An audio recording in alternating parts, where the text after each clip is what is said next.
The Toronto Blue Jays are playoff ready as they just swept the Boston Red Sox and went 6-1 on their AL East road trip. We're going to break that all down and plenty more on Blue Jays Digest.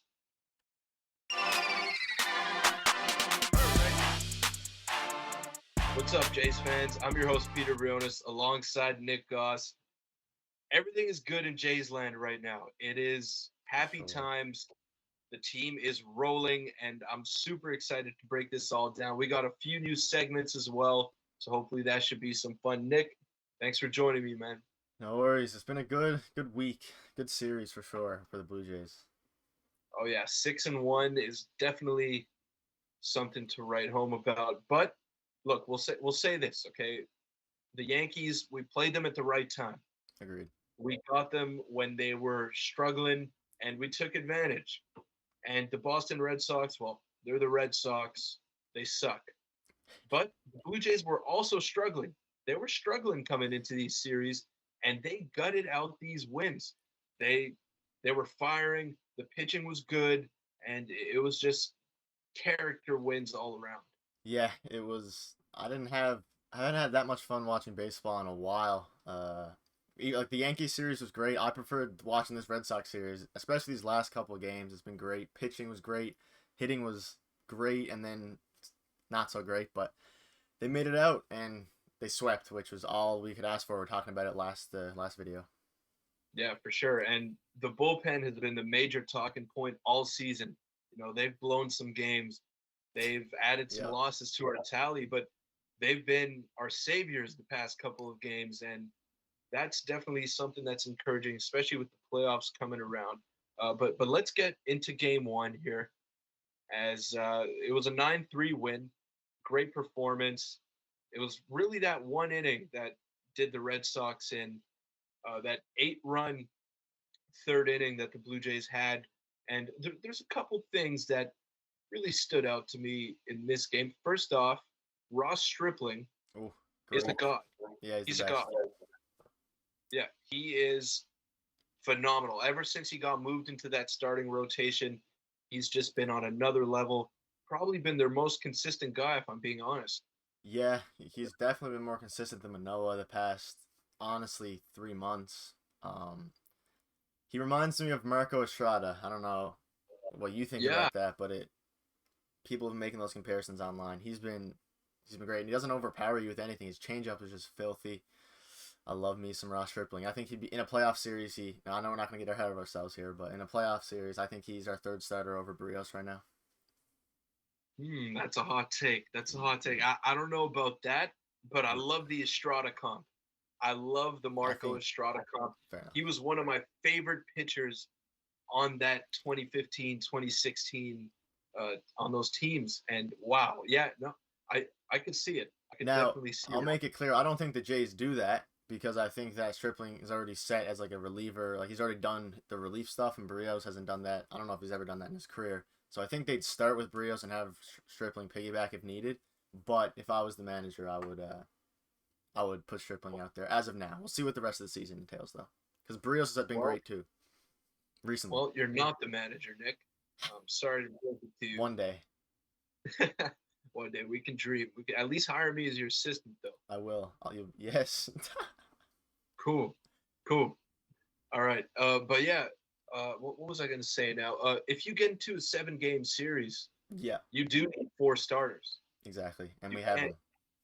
and especially the way that the MLB is going to have condensed playoff series with the added wild card teams, you're going to need 4 starters, probably all throughout the postseason. So it's really not a bad thing to have a Ross Stripling on your side. That was one of the best trades from last trade deadline. Or was it last trade deadline? I think it was. Mhm. Or whenever it was. We didn't really give up much and we got him. I think we should extend him in the offseason, but let's not get there. He's been playing great. I love me Ross Stripling. Yeah, everyone plays better in a contract year, so who knows? If you throw the bag at him, what happens? But he's a smart guy, hard worker, so I would definitely re-sign him. But let's move on to Jackie Bradley Jr. And what do you know? A former Red Sox is burning his old team, and you love to see it. You love to see it. That third inning that we talked about there, He's the one that got it all started with a double the opposite way off the monster. That was amazing. Yeah, I love Jackie Bradley Jr. I know you weren't too fond of the signing, and I agreed with you. Um, Mhm. but I think given the fact that Springer has been playing a lot more DH, I think Jackie Bradley as a daily, well, at least as a more consistent outfielder, makes a bit more sense because I think his bat has a bit more upside than Zimmer. So I think he's done great since he's been here. Yeah, Huge hit. yeah. Well, the thing with him is that when we both agreed on this, when they got him, it was like, okay, he's maybe a little bit worse than Zimmer defensively at Hmm. this point in his career. Yeah. He's not as fast as Bradley Zimmer, and with Raimel Tapia and Springer coming back from the injury list, you would think that they're bringing him in there as like a fifth outfielder, guy who goes in there and plays defense. But that was what Bradley Zimmer was doing, Hmm. and you didn't. I had no idea that Jackie Bradley Jr. would be playing 2 out of 3 games in Yeah. center field. But he's been, I didn't know he would hit like this either. He's had a few clutch hits ever since he got to the Blue Jays, and it made me eat my words because he's been much better than what Zimmer has shown us. Yeah, me as well. It's been fun to watch him too. His reads on defense are like his read off the bat is always just amazing. Yeah, He's not super fast, but he makes every play it seems. yeah, he can pick it out there. Yeah, Now the big hit was the Springer three triple. RBI triple. Look, that was a bit of a squibber off the bat, but that pesky pole, some things happened down there, Hmm. and Springer he just has a knack for coming up with the big hit. Yeah, I mean, I didn't even know it was gonna drop for a single off the bat. To be honest, it looked like he got jammed a bit, but Springer has been something else since he's came back, and man, that triple it kind of set the tone for the rest of the game. Obviously, it broke the game open, but I think that set Right. the tone for just their team in general, continuing because they were down. Well, they weren't down; it was a close game, but that blew it open, and I love Springer, man. That was an insane hit. Don't know Yeah. how well the right fielder played it, but I'll digress. I think that set the tone for this sweep right here. There, Let me bring out the broom. there you go. Uh, there you go. There you go. More to come, hopefully. But yeah, well, I saw this stat that he's hit 600 Hmm. since he's back from the injured list. Yep. 15 out of 25. And he's only struck out 2 times. Yeah. I want to keep him at DH for the time being, so he doesn't get hurt. Mhm. Yeah, and you said that in the previous video that you dropped, so go take a look at that, Jays Yes. fans. Have a Now look. let's move on. I was gonna talk about Kikuchi in this game, but there's no need. There's no need to frustrate me. So let's go into game two here. It was a 3-2 win. Barrios, another quality start, back-to-back quality starts. Can this be something that we expect from Barrios from moving forward now? I think so. I think I noticed in this game was now he gives up, or at least this year has given up a lot of home runs, and he gave one up early, the 2 run bomb. I don't remember the inning, maybe the third, fourth, whatever it was. And the key was, unlike the other starts where he usually blows up or does really well, he gave up a 2 run home run but stayed in it and pitched another 4 and 2/3 innings, or whatever it was, and he didn't blow up, which was the key. Because he's been great recently, but then he'll have these. I think I saw a stat that he has. I don't know the exact stat, but he has like a ridiculous amount of like starts with 3 earned runs or less. It's like 15 out of his like 27, but then his other 12 are like 8 earned runs every time. So it was something like that, and I was like, wow. So he's either great or you know, I think he's going to continue to be good though. Hopefully they found something with his delivery or something. Yeah, look, he's been good his whole career, and on his delivery, there was a little segment that they played pregame. Joe Siddle was breaking it down on Sportsnet, and he showed how he was a bit more closed, like he was hiding the ball a little bit longer and keeping it in his glove a bit longer as well. So maybe he was tipping pitches in some of his other starts. Maybe he was, getting a little too predictable up there because he's mainly a three pitch guy sinker, changeup, and that great slider. But if you're getting hit hard on one specific pitch, then you got two pitches to work with. Yeah. So I could see why he was getting hit hard because he hasn't always had that Jose Barrios like command this season that we've seen.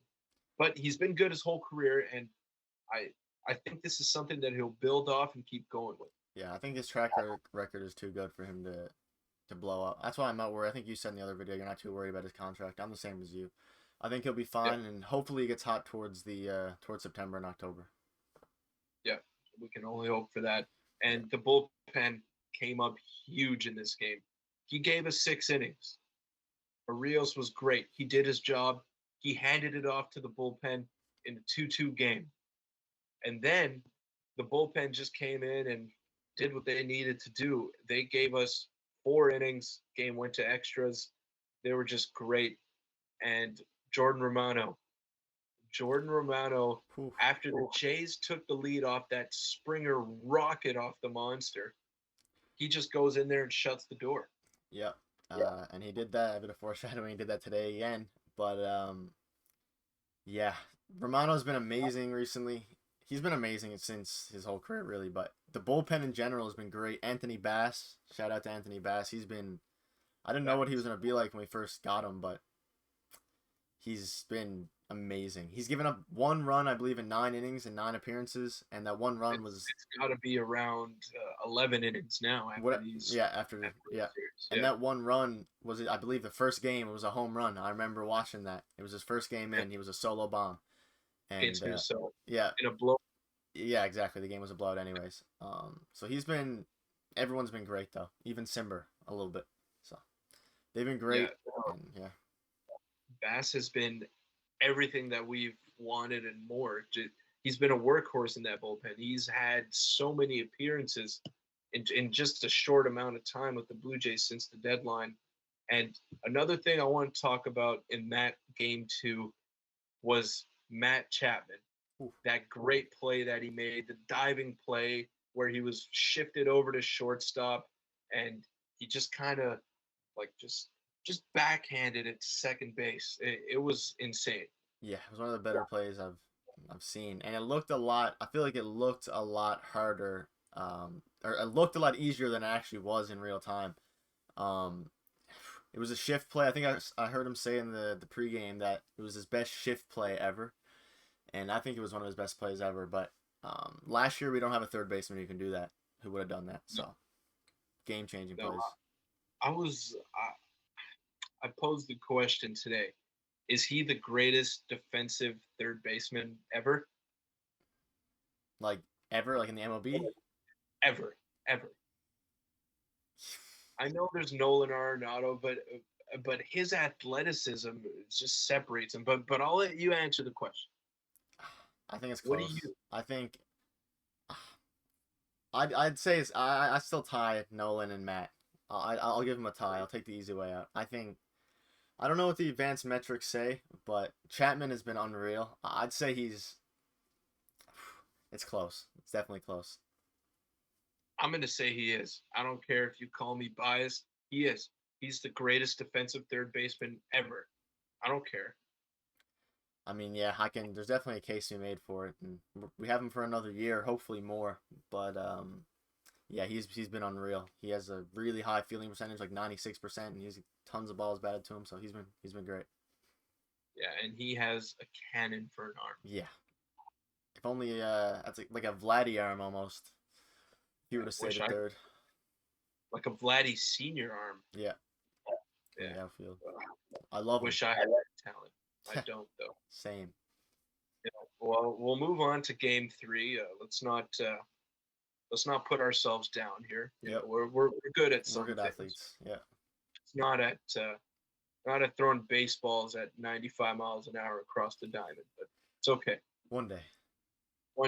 No, I don't No, think me so. neither. No shot. No shot. So yeah, game three, we just saw it. It was what Wild. if you want to talk about a gutty win, that's what it was. And this is like if this was the first baseball game you've ever watched in your life, I wouldn't blame you if you never wanted to see one again. Really? Yeah, it was long. It Yeah. was a mind, it was painful because it was a roller coaster of emotions. Yeah, it was really long. I remember it was like whatever time, it was 2 hours into the game, and it was like the fifth inning or something ridiculous like that. Um, yeah, it was a wild game. It was fun though, especially as an avid Jays fan after with the result. But I don't know how I'd feel if I was a Red Sox fan right now. Oh, I loved it. I mean, I could watch the Jays 7 hours a day if I could. Yeah, But yeah, it was a treat as a Jays fan, as a baseball fan in general, and it just showed that the character that this team has. The great teams just find ways to gut wins out, even when they don't have their A game that day. And Kevin Gosman didn't have his best stuff tonight. He still got his strikeouts that he usually gets, but he gave up a lot of hits. He wasn't very efficient, and it wasn't the Kevin Gosman we've seen for the past couple weeks, but he still managed to give us 5 innings. yeah, and that's what the good ones do. Well, the great ones do. You could Yeah, kind of tell early he was just getting hammered. I don't know what was up. I don't know if his splitter was if he wasn't able to locate, but he was getting it was base hit after base hit after base hit, and I was like, man, hopefully the offense was good today, and it ended up being good enough. But I think Gosman will be just fine. It was a weird start though, because he usually dominates the Red Sox. yeah, right. And I even posted on our TikTok page how Kevin Gosman would have over 5.5 strikeouts tonight. He did. He Yeah, had six. I went 1 for 2 tonight. I also took the Jays -1.5. Bit of a lazy pick there. I'll promise to do better tomorrow for sure. But look, he still got his strikeouts that he normally gets, and it's I mean it's okay. His splitter was kind of fluttering around the zone. He was leaving it up high. He just didn't have it tonight, but he still managed to get you into the sixth inning in a manageable ball game, and that's what the great ones do, like you said. yeah, and we needed it because the bullpen was worked a bit yesterday, going 6 innings. They still got their Work, work in yeah, today. I was gonna It's, say it's yeah. it's good that we're getting the Angels though next. I agree. Hopefully they stay cold because Tampa Bay just destroyed them the past few games. Hmm. Now let's talk about Bo Bichette. Mm. He did some good things in this series. He did one pretty bad thing. So I'll let you take it away on that. What did you think of Bo in this series? Uh, he's Bo. That's the best way I can put it. I think the bat looks better. It's starting to look better. Hmm. Because we had the first video we made, we talked about how he wasn't driving the ball at all, wasn't hitting it opposite field. He started to do that a little bit. Just side note, I'm a bit worried about Lourdes Gurriel Jr., but anyways, he's been ice cold, and I'm hoping because he's a streaky hitter, and I'm hoping he doesn't get cold at this time of year. But back to Boba, yeah, it's been great. The defense. What are your thoughts on the defense? I'll throw it back to you for the defense. Well, I I think Vladdy should have picked that I ball. agree. That's what I think. But you had so much time. I know. You had so much time to make that throw. It's on both of them. And then that run comes around and scores and ties the game up. And I don't get my -1.5. It was just terrible. It was just terrible. Yeah, poor Trevor Richards too. I mean, he should have been out of the inning. He should have been. And that's another thing I wanted to touch on. Do you think they should have brought in Tim Mesa to face Jaron Duran? I mean, what's his name? I think it is Jaron Yeah, it is Duran. Jared Duran. Um, I'm fine with either decision. Tim Mesa obviously would have made sense, but I think he had a pretty rough outing yesterday. And he's coming off injury, and Richards, I believe, struck out the two prior batters. And I do know he's a lefty, but I don't know. It's hard. It's hard. I'm fine with the decision to leave him in, especially because he should have been out of the inning anyway. I think he earned a bit of a right to try to get out of it, and unfortunately he wasn't able to. But I'm fine with the decision. Look, I just thought, look, he was already up to 25 pitches, and this is not a high leverage situation for Tim Mesa. There's a guy on third base, but you're bringing him in to face the 9 hitter on the Red Sox, and that's why I would have went with Mesa in that situation. ended up costing them. I mean that look, it cost them at the time, Hmm. but they still ended up winning the game. So whatever. Well, it's fine. But I don't know. It was a head scratcher in the moment for me. Yeah, I can. Yeah, it makes sense. Mesa was probably the better play. I'm sure there's some reason they kept him out there though. Like you said, he is coming back from injuries, so we'll give that some time. And by the way, Bo Bichette, back-to-back games where he pulled 95 plus mile an hour fastballs for base hits. That's encouraging. I don't think he's done that all year. At least I don't remember from the naked eye. So Yeah, no, that's really good to see. He needs to get his back going. 'Cause he's better than what he has been.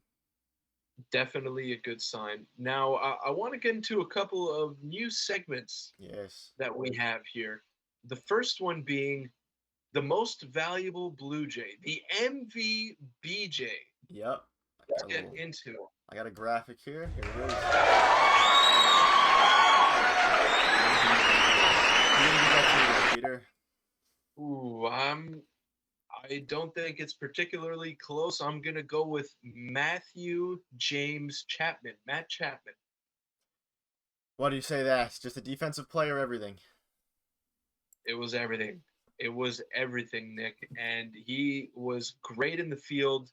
He went 4 for 13, which is okay at bat. You know, he did what he had to do there. But it was the defense that shined, and he brought the team home. It was those plays in game 2, the clutch double play that he made in game 3. Like the internal clock that this guy has in his head. I'm a third baseman, okay, and I can't do a quarter of the things that he does. But as a third baseman, you kind of have a sense as to how much time you have. The guy getting down the line, is he fast? Stuff like that, and he knows every single situation. The bases are loaded with one out, and he says, "Oh, okay, I just caught a one hopper that was probably laced at 95 miles an hour off the bat. Let me go tag my base and throw a missile to Vladdy over at first. Let me go do that in a tie game in the ninth inning." Yeah, it was one of the better plays I've ever seen, like we already described. It's a fair pick. I'm gonna give mine to Jordan Romano, um, Okay, because tonight closed the game in extras. That's 2 games in a row, I believe, with no runs given up with the Rob Manfred runner on second. So without him, we don't win. I don't think. Well, we don't win either of the games. So I'm gonna give that to him for this series. that's a good pick. If there were two MVBJs, you would give it to both of them. Agreed. But let's hop into the next segment here. The Mitch White GQ Award in honor of Nick saying Mitch White was the most handsome guy in the Blue Jays. Yes, we have So this let's graphic hop into here. that. Yeah. Yeah, my Mitch White GQ Award also goes to Matt Chapman. It looks like it's a sweep for him for the good awards at least.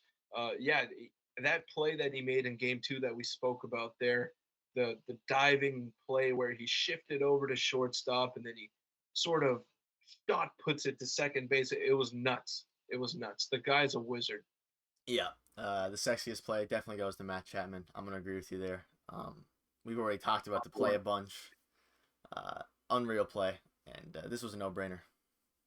Yeah, absolutely. Now our final segment, the Rougned Odor Gold Star, which look, it's up for an interpretation. We can call it as we see fit, but in this series, I think it'll go to the biggest clown in the series, and for me, that pick is Alex Cora, the Red Sox manager, for starting Bobby Dahlbeck, a first baseman at shortstop. What do you think? I was thinking, and I couldn't come up with a better one. Dahlbeck is an awful first baseman, uh, and he's even worse at shortstop. So I'm sure there was some reason that Alex Cora did that. I don't think Alex Cora is a bad manager. I think it was a weird call that definitely deserved that award. And let's do a little game here. over under how many years does Bobby Dalbec have left in the major leagues? 2.5. I'm gonna say over, but I don't know how productive those years are gonna be because uh, there's some bad players in the MLB. Well, bad Yeah, relative in the MLB. that's he's a big guy. He has some power. He'll have a home in the MLB, but he's not very good.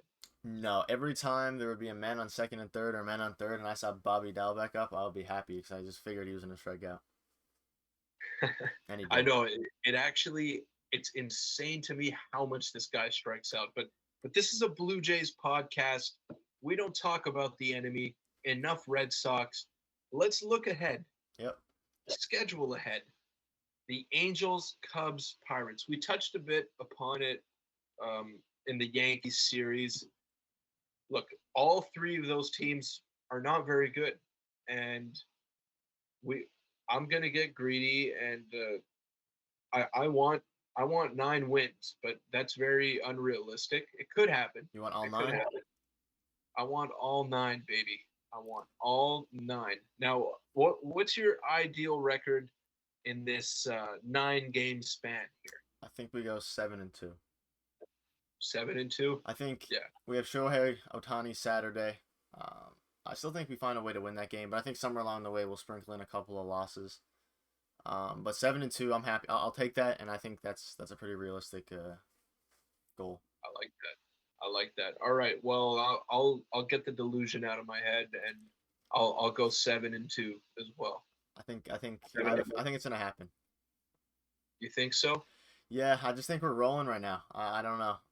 We might lose a start by someone. Someone might have a bad pitching day, or something might happen. But I think uh, for the 9 games, I think we'll definitely end up taking at least 7, maybe 8. But I'll stick with 7.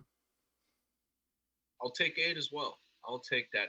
So that about wraps it up for today. Nick, thanks again, man. This is It's a been fun. blast. I can't wait to keep doing these throughout the rest of the season because I really think the Jays are going to do something special in the playoffs. I believe it. I think so And too. this is my bias talking. I really think the way this team is playing right now, they can get something done in the playoffs. I agree. They're on fire. Hopefully they keep it rolling against the Angels. Mike Trout. We get to watch some Mike Trout baseball. That's good. It's always nice to see generational talent, best player that probably we'll ever see in our lifetime. Yeah. So, yeah, that wraps it up. And you're the best for making it this far. We'll go with the Raptors Digest outro here. You're the best for making it this far. Don't forget to like, comment, and subscribe. Helps us out a ton. Until next time, peace.